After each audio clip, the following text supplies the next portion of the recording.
The National Electrical Code, NEC, does not specifically define exposed to severe physical damage for grounding conductors. However, guidance is provided in Section 250.120 of the 2020 NEC, which is similar to Article 250.64b of the 2002 NEC. Grounding conductors shall not be exposed to physical damage or to the elements except as provided in 250.119 or where protected by raceways. Where grounding conductors are installed in underground runs and are accessible only for maintenance purposes, they shall be protected from physical damage by burial at a sufficient depth or by other approved means. Based on this guidance, it can be inferred that exposed to severe physical damage likely refers to conditions where the grounding conductor is firstly subjected to significant mechanical forces or impact, secondly, exposed to corrosive environments, thirdly, located in areas where it is likely to be severed or crushed, such as under heavy equipment. To protect a number 4 AWG copper grounding conductor from severe physical damage without using metallic conduit, one could consider the following measures. Firstly, route the conductor through areas where it is not likely to be disturbed or subject to mechanical stress. Secondly, use a non-metallic raceway or enclosure that provides adequate protection against physical damage. And thirdly, bury the conductor at a sufficient depth, such as 18 inches, in areas that are not subject to excavation or other activities. While the NEC does not provide a precise definition of exposed to severe physical damage, it suggests that grounding conductors should be protected from conditions that could compromise their integrity and functionality. By carefully considering the potential hazards and taking appropriate protective measures, one can ensure that the number 4 AWG copper grounding conductor is adequately protected from lightning strikes and high-frequency surges without the need for metallic conduit. To elaborate, the National Electrical Code, or NEC, serves as the cornerstone of electrical safety in the United States. It's a comprehensive set of standards designed to safeguard people and property from electrical hazards.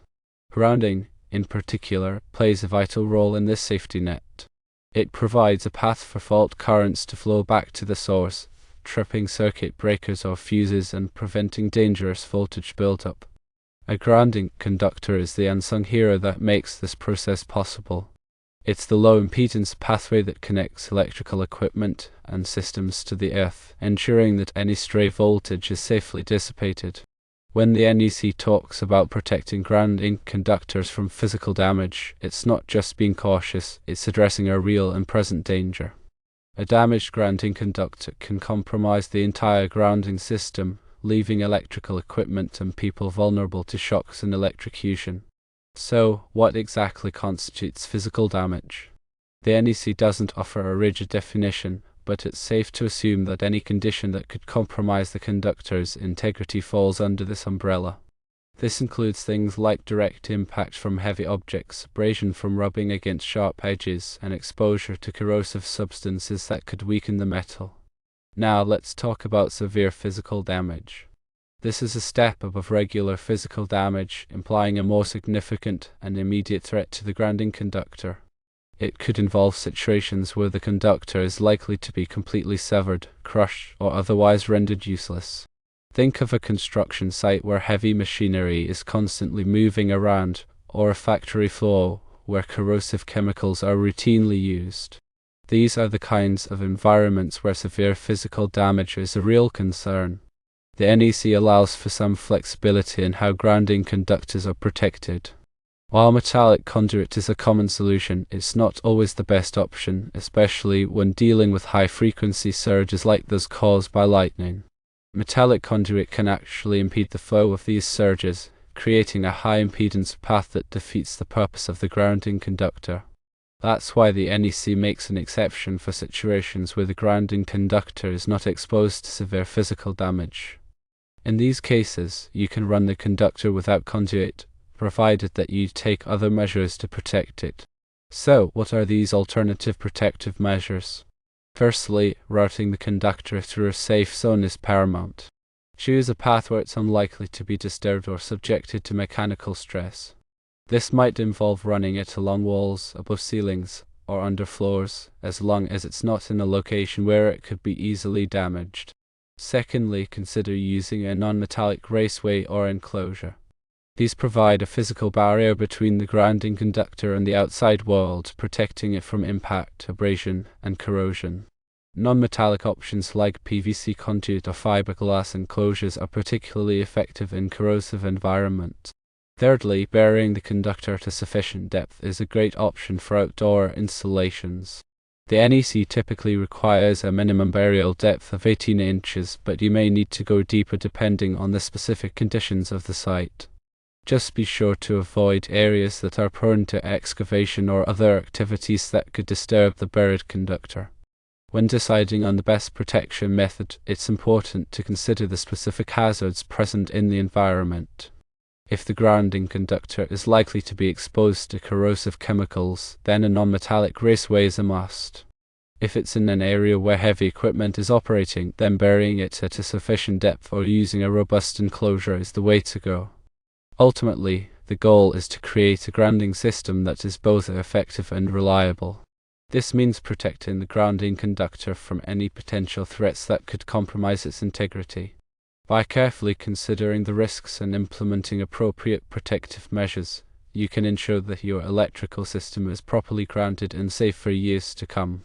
To add to the earlier discussion, let's delve a bit deeper into the practical applications of protecting a number 4 AWG copper grounding conductor, particularly in a residential setting like the basement of a single-family home. We'll explore some specific scenarios and the protective measures you can take to ensure compliance with the NEC and, more importantly, ensure safety. Firstly, consider the routing of the grounding conductor. In a basement, common pathways might include along the concrete walls, across the ceiling joists, or even embedded within the concrete floor. Each of these presents different challenges and opportunities for protection. If running the conductor along the concrete walls, avoid areas where it might be easily snagged or damaged by moving objects. Secure it tightly to the wall using appropriate fasteners, such as cable staples or clamps, ensuring they are rated for direct contact with concrete. Consider using a non-metallic cover or channel to provide an additional layer of protection, especially in high-traffic areas. When routing the conductor across ceiling joists, ensure it's supported at regular intervals to prevent sagging and potential stress on the connections. Again, use appropriate fasteners and consider a non-metallic raceway if the area is prone to storage or other activities that could pose a risk of damage. Embedding the conductor within the concrete floor offers excellent physical protection, but it's crucial to do it correctly. Ensure the conductor is completely encased in concrete and that it's not in direct contact with any metal objects that could cause corrosion. Also, be mindful of any potential for future renovations or modifications that could involve cutting into the concrete floor. It's always a good idea to document the location of the embedded conductor to avoid accidental damage later on. Secondly, let's explore the use of non-metallic raceways in more detail. There are various types of non-metallic raceways available, each with its own advantages and disadvantages. PVC conduit is a popular choice due to its durability, resistance to corrosion, and ease of installation. It's available in various sizes and can be easily cut and joined using PVC fittings. Flexible non-metallic conduit, or FNMC, is another option, particularly useful for making bends and turns around obstacles. However, it's generally less resistant to physical damage than PVC conduit and should be used in areas where it's not likely to be subjected to significant impact. Electrical non-metallic tubing, or ENT, is a lightweight and flexible option that's often used in residential construction. It's easy to install and can be bent by hand, but it's not as robust as PVC conduit and should be protected from physical damage. When selecting a non-metallic raceway, consider the specific hazards present in the environment and choose a product that's rated for the intended use. Always follow the manufacturer's instructions for installation and ensure that all fittings are properly secured. Thirdly, let's discuss the importance of proper grounding connections. A grounding conductor is only as good as its connections. Loose or corroded connections can significantly increase resistance and reduce the effectiveness of the grounding system. Ensure that all connections are clean, tight, and free from corrosion. Use appropriate connectors that are specifically designed for grounding applications. These connectors typically feature a high-pressure contact and are made from corrosion-resistant materials. Apply an antioxidant compound to the connections to prevent corrosion and maintain a low resistance path. Regularly inspect grounding connections to ensure they remain in good condition. Look for signs of corrosion, loose connections, or physical damage. If any issues are found, address them promptly to maintain the integrity of the grounding system. Fourthly, consider the impact of lightning and surge protection. A properly grounded electrical system is essential for protecting against lightning strikes and high-frequency surges. The grounding conductor provides a low impedance path for these surges to dissipate safely into the earth, preventing damage to electrical equipment and reducing the risk of fire. In areas prone to lightning strikes, consider installing a whole-house surge protector. This device intercepts surges before they can enter the electrical system and diverts them to the grounding conductor. Ensure that the surge protector is properly grounded and that the grounding conductor is adequately sized to handle the surge current. Finally, remember that electrical work can be dangerous. If one is not comfortable working with electricity, it's always best to consult with a qualified electrician. They can assess the specific conditions of your home and recommend the best course of action for protecting your grounding conductor and ensuring the safety of your electrical system. Always follow the NEC guidelines and local electrical codes to ensure compliance and safety. By taking these precautions, one can protect the number 4 AWG copper grounding conductor and ensure the safety and reliability of the electrical system. Electrical systems are vital for modern life, powering homes, businesses, and industries. However, these systems can also pose significant hazards if not properly installed and maintained. One of the most critical aspects of electrical safety is proper grounding. Grounding provides a path for fault currents to flow back to the source, tripping circuit breakers or fuses and preventing dangerous voltage buildup. It also helps to protect against lightning strikes and high-frequency surges. A grounding conductor is the component of a grounding system that connects electrical equipment and systems to the earth.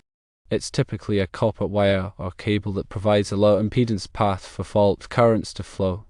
The size of the grounding conductor is determined by the size of the electrical system and the amount of fault current it's expected to carry. A number 4 AWG copper grounding conductor is commonly used in residential and light commercial applications. The National Electrical Code, or NEC, sets the standards for electrical safety in the United States. It provides detailed requirements for grounding systems, including the size and type of grounding conductors, the methods of installation, and the protection against physical damage. The NEC recognizes that grounding conductors can be vulnerable to physical damage, especially in certain environments. That's why it includes specific requirements for protecting grounding conductors from such damage. As discussed earlier, the NEC doesn't provide a specific definition of exposed to severe physical damage. However, it's generally understood to mean conditions where the grounding conductor is likely to be subjected to significant impact, abrasion, or corrosion. In these situations, the NEC requires that the grounding conductor be protected by a raceway or other approved means. A raceway is a channel or enclosure that's designed to protect electrical wiring from physical damage. Common types of raceways include metallic conduit, non-metallic conduit, and cable trays. Metallic conduit is a popular choice for protecting grounding conductors because it's strong, durable, and provides excellent protection against physical damage. However, it can also be expensive and difficult to install. Non-metallic conduit is a lighter and more affordable alternative to metallic conduit. It's also resistant to corrosion, making it a good choice for wet or damp environments. Cable trays are open support structures that are used to support and route electrical cables. They are often used in industrial and commercial applications where there are a large number of cables to be routed. In situations where a raceway is not practical or feasible, the NEC allows for other methods of protecting grounding conductors from physical damage. These methods include burying the conductor at a sufficient depth, using a non-metallic covering, or routing the conductor through a protected area. When deciding on the best method of protecting a grounding conductor, it's important to consider the specific conditions of the environment and the potential hazards that exist. In some cases, a combination of methods may be necessary to provide adequate protection. Regardless of the method used, it's essential to ensure that the grounding conductor is properly installed and maintained. Loose or corroded connections can significantly reduce the effectiveness of the grounding system and increase the risk of electrical shock or fire. Regular inspections should be conducted to ensure that the grounding conductor is in good condition and that all connections are tight and free from corrosion. Any damage or deterioration should be repaired promptly to maintain the integrity of the grounding system. Protecting grounding conductors is a critical aspect of electrical safety. By following the NEC guidelines and taking appropriate precautions, one can ensure that their electrical system is properly grounded and safe for years to come.